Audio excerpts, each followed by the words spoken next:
Hello. Sesiphinde sabuya umboniseni indlovu lo.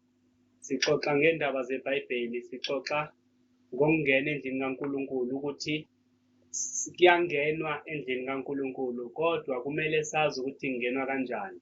Indlu kaNkulunkulu siyihloniphe ngandlela zonke. Siyihloniphe singangenanga kuyo, siphinde siyihloniphe noma sesingena kuyo. Kodwa ake sibheke ukuthi uma sisazongena endlini kaNkulunkulu singena kanjani. Evikini ledlule sikhulumile ngoDavide engena endlini kaNkulunkulu. Haleluya. Namhlanje sizokhuluma ngoHezekiya engena endlini kaNkulunkulu. Kungenwa kanjani endlini kaNkulunkulu? Futhi mawusungaphakathi yini oyenzayo endlini kaNkulunkulu? You have to show respect kuNkulunkulu ngokuba huye umnikazi wendlu, nguye umnikazi wethempeli. Uma singena endlini yakhe kumele siyise kuyinhlonipho nembeko, ukuzithoba konke sikise kuye. Namhlanje sifunda kwincwadi kaHezekiya, incwadi la kukhulunywa khona ngoHezekiya eqala ukungena ebukhosini, eba inkosi elida isizwe sakwaJuda phakathi esizweni sakwa-Israyeli nasesizweni sakwaJuda eJerusalema. Sizofunda kwincwadi Izikhronike zesibili chapter 29, sizoqala kuverse 1. Sofunda nje bazalwane amavesi amancane then sithandaze.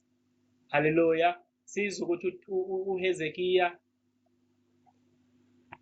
yena wangena kanjani ethempelini. Sizwile sikhulumile kakhulu ngoDavide, sikhulumile kakhulu izinto ayizenza. Futhi abaningi bethu bangcwele siyazi uhambo lukaDavide lonke lusukele sengumfana esalusa akhule until eze inkosi. Namhlanje sikhuluma ngoHezekiya engene ebukhosini, engene endlini kaNkulunkulu. Sizofunda kwasebetholile. Second Izikhronike chapter 29 soqala kuverse 1. Kwasebetholile kufundeka kanje. Isihloko ndaba sithi uHezekiya uyinkosi kwaJuda uvusa inkonzo. Isihloko sithi uHezekiya uyinkosi yakwaJuda.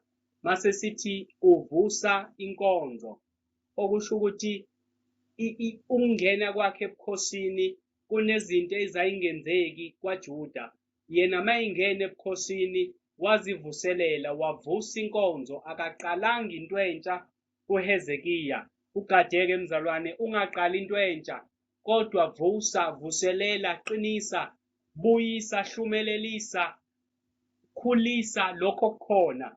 Uma ubona kushabalele, inkonzo iyavuselelwa, revive. Haleluya. Sizofunda verse 1. uHezekiya waqala ukubusa eneminyaka engamashumi 25. Wabusa iminyaka engamashumi 29 eJerusalema. Igama likanina lalingu-Abiya indodakazi kaZakhariya. Verse 2. Wenza okulungileyo emehlweni kaJehova njengakho konke akwenzileyo uDavide uyise. Verse 3. Ngonyaka wokuqala wokubusa kwakhe, ngenyanga yokuqala wavula izivalo zendlu kaJehova, wazilungisa. Verse 4.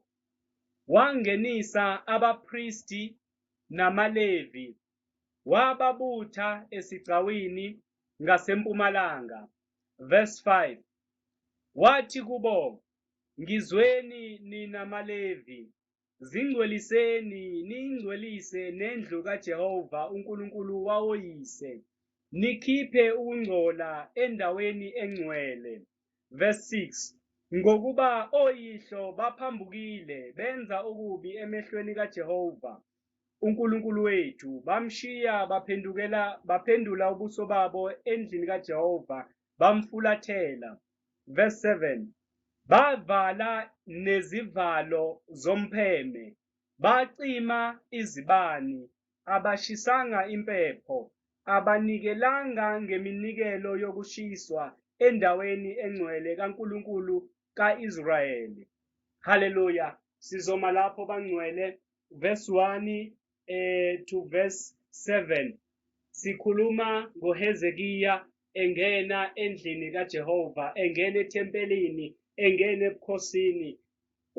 uHezekiya siyezwa ngombhalo ukuthi uHezekiya mhla engena ebukhosini into yokuqala yenza wavula izivalo zeminyango yethempeli likaNkulunkulu, okungukuthi isikhathi eside amakhosi ayebusa azivala izivalo zethempeli ukuba enze ungalungi esizweni sonke, nanokuthi abantu bonke besizwe balandele ukungalungi kwabo.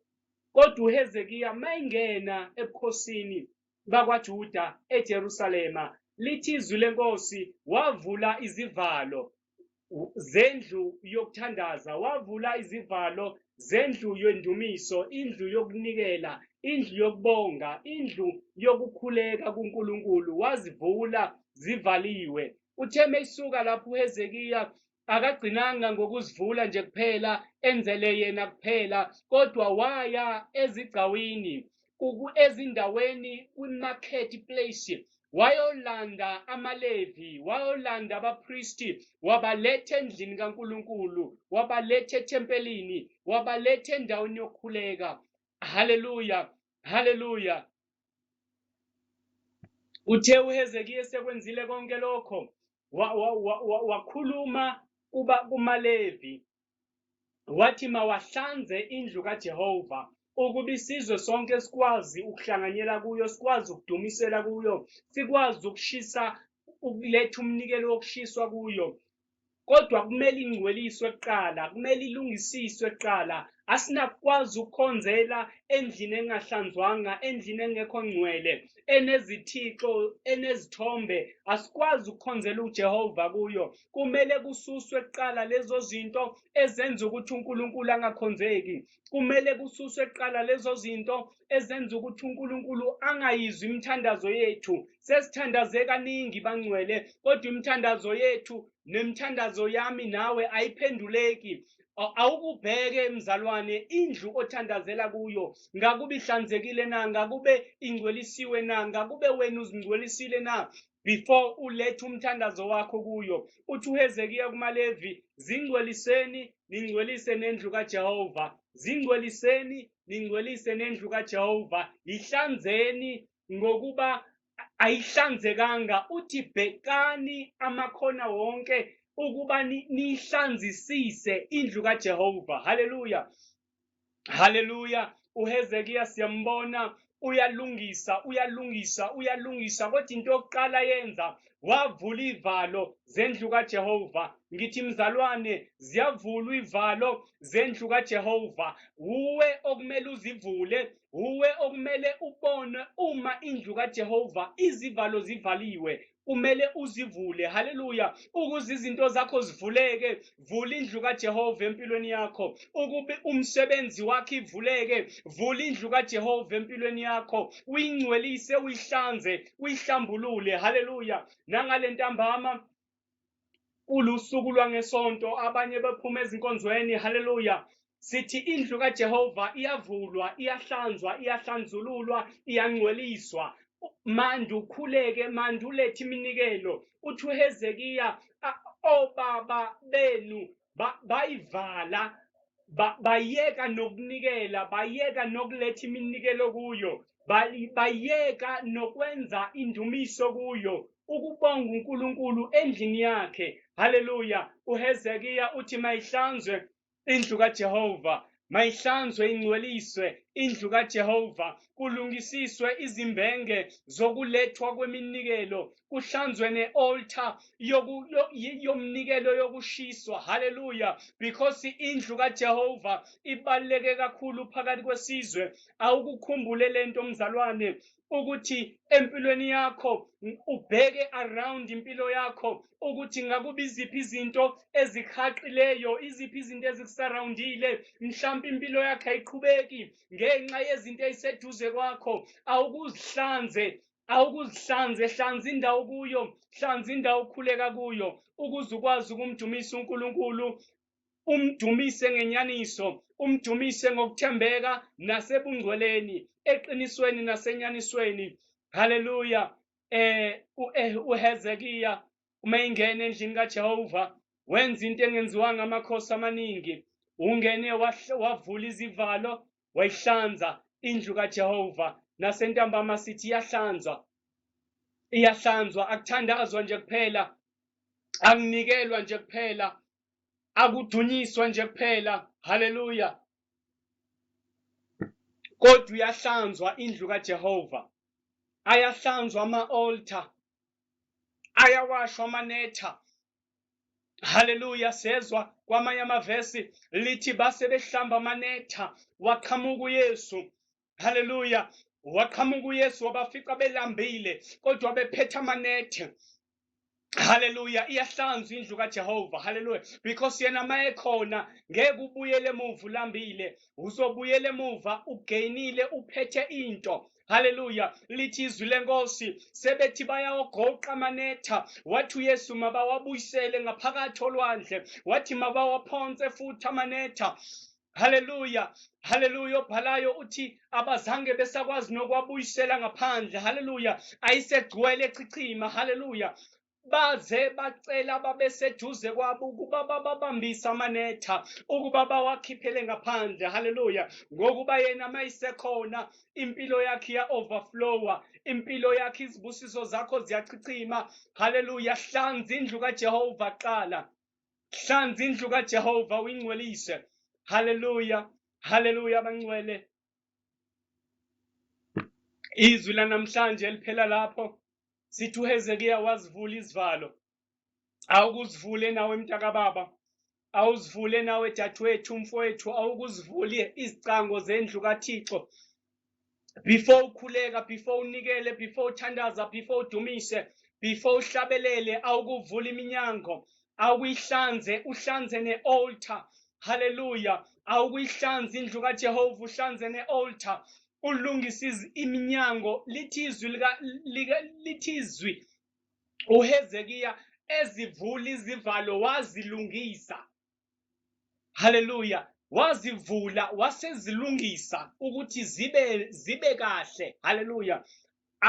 Awukulungisa impilo yakho. Haleluya. Sezivala nje sithi lungisa impilo yakho. Haleluya. uNkulunkulu uyanithanda nonke bangcwele. Haleluya. Ndlovu TV sohlala sinani, ungasuki phambi kwe-TV yakho. Umboniseni Ndlovu lo okhuluma nawe. Sithi vula izivalo zendlu kaJehova, vula izivalo zenhliziyo yakho, vula izivalo zendlela yakho. Mhlambe usubamba amagqubu kakhulu, awusakwazi nokuqhubeka endleleni, depression ikubambile. Sithi vula izivalo, uhlanze inhliziyo yakho, ungcwelise indlela yakho, ungcwelise uhambo lwakho, ungcwelise indlu kaJehova. Haleluya. Ndlovu TV na next week sikhona bangcwele. Haleluya. Njalo ngamasonto sibuka amavesi, sibuka incwadi engcwele. Sithi ungalali ungazange ufunde amazwi enhlakanipho, amazwi obulumko avela ezwini likaNkulunkulu. Siyabonga. Ungasuki phambi kwe-TV yakho, sikhona ezinye inhlelo. Thamela nathi Ndlovu TV. Siyabonga.